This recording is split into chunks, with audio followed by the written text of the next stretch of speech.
अस्सलाम वालेकुम, welcome back to my channel Shahzain Yasir. आज की वीडियो में बात करेंगे फ़्रांस विज़िट वीज़ा के बारे में। अगर आप पाकिस्तान से फ़्रांस का विज़िट वीज़ा अप्लाई करना चाह रहे हैं तो आप वीज़ा किस तरह अप्लाई कर सकते हैं। आज की वीडियो में मैं आपको बताऊंगा कि ये वीज़ा आप खुद से ईज़िली अप्लाई कर सकते हैं। और सबसे जो मेन हर्डल होती है वीज़ा अप्लाई करने के लिए, शेंजन वीज़ा कोई भी अगर आप पाकिस्तान से अप्लाई कर रहे हैं तो अपॉइंटमेंट लेना सबसे ज़्यादा मुश्किल काम होता है। उसी तरह जब आप फ़्रांस का वीज़ा अप्लाई करते हैं तो उसके लिए अपॉइंटमेंट लेना काफ़ी ज़्यादा मुश्किल होता है। तो अपॉइंटमेंट आपने किस तरह लेनी है, सबसे पहले आज की वीडियो में मैं आपको ये ज़रूर बताना चाहूँगा कि अपॉइंटमेंट आपने लेनी कैसे और फ्री ऑफ कॉस्ट आपने किस तरह लेनी है। अपॉइंटमेंट के लिए नॉर्मल जो प्रोसीजर टाइम इनका चल रहा है वो एटलीस्ट 4 to 5 मंथ्स का चल रहा है, ठीक है। और अपॉइंटमेंट आपने लेनी किस तरह है, आपने एक ईमेल करनी है और ईमेल में सिंपल चीज़ें मैं आपको बताऊंगा। इनफैक्ट ये जो ईमेल है मैं लिख के ये डिस्क्रिप्शन में भी रखूँगा ताकि किसी को अगर ईमेल में पता नहीं चल रहा कि मैंने क्या लिखना और मैंने अपॉइंटमेंट किस तरह लेनी है तो यहाँ से वो कॉपी करे और जाके पेस्ट कर दे और ईमेल सेंड कर दे, तो उसकी अपॉइंटमेंट होपफुली 4 से 5 माह के अंदर अंदर उसको रिप्लाई आ जाएगा और सेम डे जाके फिर आपने AEG ऑफिस से अपनी अपॉइंटमेंट को बुक करना होता है और अपनी फ़ीस पे करनी होती है। सिंपली आपको बताता हूँ, ये जो नीचे डिस्क्रिप्शन में ईमेल लिखी हुई है थोड़ा आपको सिंपलीफाई करके बता भी देता हूँ कि उसमें सिर्फ आपने अपनी डिटेल्स लिखनी होती हैं, अपना पासपोर्ट नंबर लिखना है, अपना पर्पज़ बताना है। टूरिज़म पर्पज़ के लिए अगर आप जाना चाह रहे हैं तो टूरिज़म पर्पज़ लिखें, अपना पासपोर्ट नंबर लिखें और ये बताएं कि मैं टूरिज़म पर्पज़ के लिए फ़्रांस का विज़िट वीज़ा अप्लाई करना चाह रहा हूँ तो मुझे अपॉइंटमेंट चाहिए। तो ये सिंपल सी ईमेल होती है, इसमें और लंबी चौड़ी डिटेल्स देने की ऐसा कोई ज़रूरत नहीं होती। रिसेंटली मेरे कुछ क्लाइंट्स हैं जिनको अपॉइंटमेंट का कोई लंबी चौड़ी डिटेल्स देने की बिल्कुल ज़रूरत नहीं होती। रिसेंटली भी मेरे कुछ क्लाइंट्स हैं जिनकी अपॉइंटमेंट उन्हें आई है, उन्होंने बुक भी की है और उसमें सिंपल ईमेल थी, उनकी डिटेल सिर्फ पासपोर्ट की और उनका पर्पज़ ऑफ विज़िट और ये चीज़ें। कहीं पे भी कोई होटल बुकिंग नहीं थी, कोई ट्रैवल डेट्स नहीं मेंशन की थी कि ये फ़लाँ डेट से लेकर फ़लाँ डेट तक मैंने ट्रैवल करना है, बिल्कुल भी उसमें कोई चीज़ ऐसी मेंशन नहीं थी। ये चीज़ आपने ज़रूर मेंशन करनी है अगर आप फैमिली के साथ अप्लाई करना चाह रहे हो तो ईमेल में ये ज़रूर मेंशन करना है कि मैं अपनी फैमिली के साथ अप्लाई करना चाह रहा हूँ। फैमिली में अगर आपकी मिसेज़ हैं, 2 बच्चे हैं, 1 बच्चा है तो वो चीज़ आपने साथ मेंशन करनी होती है, क्योंकि जिस दिन आप अपॉइंटमेंट लेने के लिए जाते हैं वहाँ पे फिर आपने अपनी अपॉइंटमेंट के चार्जेस पे करने होते हैं। तो आपके अपॉइंटमेंट लेटर के ऊपर फिर आपके फैमिली मेम्बर्स टोटल लिखा होता है कि कितने लोगों की ये अपॉइंटमेंट है, 2 लोगों की फैमिली है, 4 की है, 5 की है, वो सारी चीज़ें उसके ऊपर मेंशन होती हैं। तो ये सिंपल ईमेल है, यहाँ से कॉपी करें और जाके पेस्ट कर दें। ये ईमेल आईडी भी मैं इसमें मेंशन कर देता हूँ, AEG का। इस ईमेल आईडी पे आपने ये ईमेल सेंड करनी है और 4 से 5 माह के अंदर अंदर आपको नॉर्मली आजकल जो है वो रिप्लाई आ रहा है। तो जब आपकी अपॉइंटमेंट बुक हो जाए और अपॉइंटमेंट डे पे फिर आपने पूरी फ़ाइल अपनी जाके सबमिट करवानी होती है।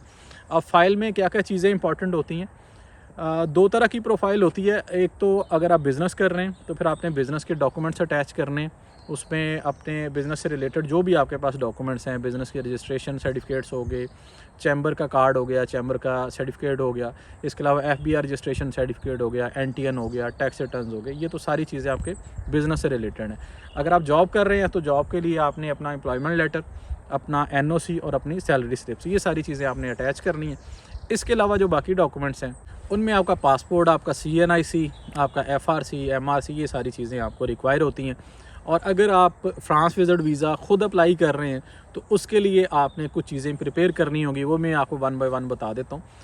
फ़्रांस वीज़ा के लिए जो आपकी वीज़ा एप्लीकेशन है वो आपने ऑनलाइन फ़िल करनी होती है। ऑनलाइन फ़िल करके उसको सबमिट करना है और सबमिट करके उसका आपने प्रिंट आउट ले लेना। तो वो वीज़ा एप्लीकेशन आपने साथ लेकर जानी होती है, क्योंकि उस वीज़ा एप्लीकेशन के ऊपर बार कोड होता है, तो वो बार कोड वाली वीज़ा एप्लीकेशन आपने लेके जानी होती है। इसके अलावा first of all visa application, फिर आपका जो कवर लेटर है, कवर लेटर बहुत ज़्यादा ज़रूरी है और इम्पॉर्टेंट भी बहुत ज़्यादा है, क्योंकि उसमें आपने सारी अपनी डिटेल देनी होती है कि मेरा पर्पज़ ऑफ विज़िट क्या है, मेरी प्रोफाइल क्या है, मेरी इंटेंशंस क्या है, अपनी होम कंट्री से जो टाइज़ हैं आपकी, family, social ties, economic ties, ये सारी आपने मेंशन करनी होती हैं। कवर लेटर के बाद आपका travel plan, day to day travel plan होना चाहिए।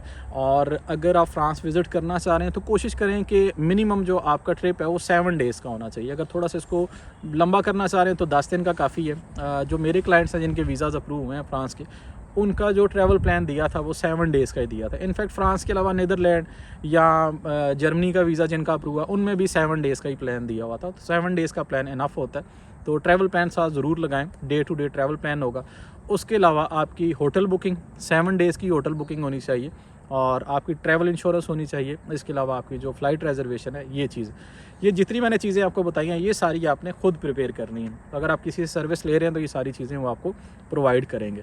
तो ये सिंपल से डॉक्यूमेंट्स हैं, ये सारे डॉक्यूमेंट्स आप गैदर करें और अपॉइंटमेंट डे पे जाके आपने पूरी फ़ाइल अपनी सबमिट करवानी होती है। एक छोटा सा इंटरव्यू होता है इस्लामाबाद में अगर आप जाते हैं तो बहुत मतलब नॉर्मल सा एक इंटरव्यू होता है, कोई ज़्यादा मुश्किल क्वेश्चन नहीं होते। इनफैक्ट उर्दू में ही आपसे क्वेश्चन वो करते हैं, और हमारा जो पाकिस्तानी स्टाफ है वही वहाँ पे नॉर्मली होता है, और वो आपसे पूछते हैं जी पर्पज़ ऑफ विज़िट क्या है, काम आप क्या करते हैं, और अगर फैमिली के साथ अप्लाई करें तो ये क्वेश्चन ज़रूर पूछ लेते हैं कि फैमिली के साथ आपने पहले कहीं पर ट्रैवल किया है, ये नॉर्मली ये क्वेश्चन पूछ लेते हैं। तो ये सिंपल 3 से 4 क्वेश्चन होते हैं, आपकी फ़ाइल वहाँ पे सबमिट हो जाती है, और आपकी जो फ़ीस है वो आपने वहीं पे करनी होती है। 30,000 पाक रुपीज़ जो है ये आपने वहाँ पे जमा करवानी होती है। और फ़ीस जो है वो अडल्ट जो हैं, जैसे अगर आप फैमिली के साथ अप्लाई कर रहे हैं तो आपकी और आपकी मिसेस की फ़ी होगी। अगर आपके बच्चे 12 साल से छोटे हैं तो उनकी कोई फ़ीस नहीं होती, सिर्फ आपने हस्बैंड और वाइफ ने अपनी फ़ीस पे करनी है, 2 लोगों ने।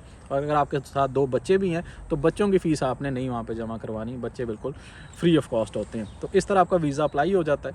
और प्रोसीजर टाइम जो है, जब आप इंटरव्यू दे के या अपनी फ़ाइल सबमिट करवा के आते हैं नॉर्मली, तो आपका जो डिसीजन है, पाकिस्तान की मैं बात कर रहा हूँ, तो 30 डेज़ के अंदर अंदर आपको डिसीजन रिसीव हो जाता है। नॉर्मली जो डिसीजन है वैसे 20 डेज़ में भी आ जाता है, लेकिन मैं आपको मैक्सिमम बता रहा हूँ कि 30 डेज़ के अंदर अंदर आपको डिसीजन ईज़िली मिल जाता है। तो अगर आप गल्फ़ में रहते हैं और फ्रांस का वीज़ा अप्लाई करना चाह रहे हैं तो अपॉइंटमेंट का बिल्कुल भी कोई इशू नहीं है, अपॉइंटमेंट आपको ईज़िली मिल जाती है।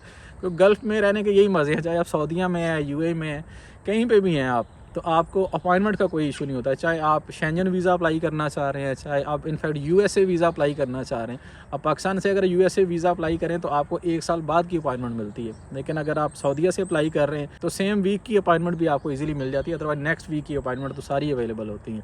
तो अगर आप सऊदीया से या गल्फ़ में कहीं से भी अप्लाई करना चाह रहे हैं शेंजन वीज़ा और स्पेशली फ्रांस वीज़ा, तो ये सिंपल डॉक्यूमेंट्स हैं। आपने अपनी जॉब से रिलेटेड डॉक्यूमेंट्स साथ देने होंगे, अपनी बैंक स्टेटमेंट देनी होगी, और एक एनओसी होगा आपकी कंपनी की तरफ से, और बाकी जो डॉक्यूमेंट्स आपने प्रिपेयर करने हैं वो सारे डॉक्यूमेंट्स मैंने ऑलरेडी बता दिए हैं। तो ये सारे डॉक्यूमेंट्स आप गैदर करके पूरी फ़ाइल अपनी जाके आपने जमा करवानी होती है। तो ये थी जी आज की वीडियो फ्रांस विज़िट वीज़ा के बारे में। अगर फ्रांस विज़िट वीज़ा आप मेरे थ्रू अप्लाई करना चाह रहे हैं या मेरी सर्विसेज आपको रिक्वायर्ड है तो ये मेरा ईमेल आईडी है, इस पे आप मुझसे रब्ता कर सकते हैं। ईमेल में काइंडली अपने बारे में ज़रूर बता दिया करें कि आप काम क्या करते हैं, आपकी प्रोफाइल क्या, आपकी ट्रैवल हिस्ट्री क्या, तो सारी चीज़ें ईमेल में ज़रूर बताया करें ताकि मुझे रिप्लाई करने में थोड़ी सी आसानी हो। फिर लोग मुझसे गिला भी करते हैं कि जी आप ईमेल का रिप्लाई नहीं करते और अपना फ़ोन नंबर तो आप बिल्कुल ही नहीं देते वीडियो में। तो अगर आपकी ईमेल में सारी डिटेल्स होंगी तो फिर हमें कम्युनिकेट करने में थोड़ी सी आसानी होगी। तो ये थी जी आज की वीडियो। होपफुली आज की वीडियो आपको इन्फॉर्मेटिव लगी होगी। वीडियो अच्छी लगी है तो वीडियो को लाइक ज़रूर करें, और इस तरह की मज़ीद इन्फॉर्मेटिव वीडियोज़ देखना चाह रहे हैं तो आप चैनल को भी सब्सक्राइब कर सकते हैं ताकि आने वाली वीडियोज़ आपको मिलती रहें। तो मिलते हैं नेक्स्ट वीडियो में, तब तक के लिए अल्लाह हाफ़िज़।